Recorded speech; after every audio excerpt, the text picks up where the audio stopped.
Of course, in Karamoja specifically, we have a few organizations, especially those that handle issues of governance, especially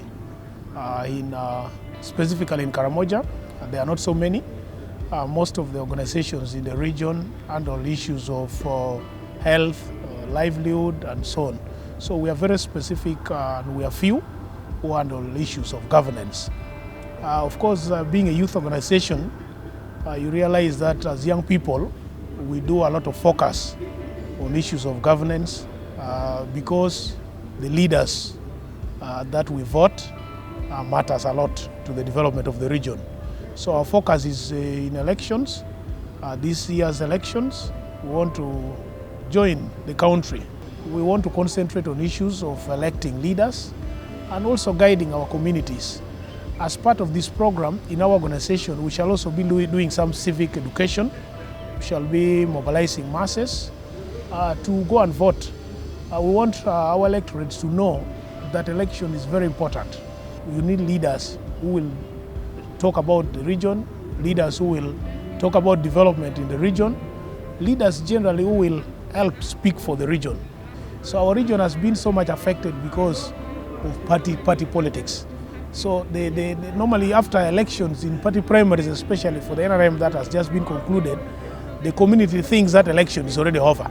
So the celebration is now people who have won, they forget that we still have big elections in front. So those are some of the areas that we are going to be concentrating on, reminding them that what has just been concluded is on elections for the parties. After these parties, we are going to have the general elections, so that they can concentrate. And at the center of our mobilization, we also want to educate our people so that they can focus on manifestos, leaders who have manifestos.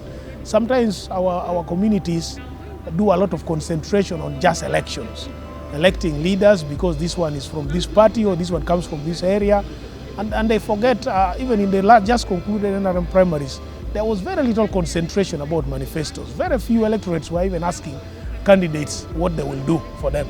So most of our electorates were concentrating on money, were just concentrating on some of those areas. So which has given us some thinking that we need to do some mobilization, we need to do some education. We need to help our people understand the reason why leaders are elected. When you have leaders who have taken also a lot of time in a specific office, and you do not see a lot of change that they bring, a lot of development that they bring, you may think that it's important to change because, you know, generally you can't be in these positions every time. If you are given 5 years, 10 years, 15 years, 20 years, you shouldn't fight for and die and think you should be the only one there every time. So I still think that we should start thinking around changing leaders. After about 2 terms, let others try.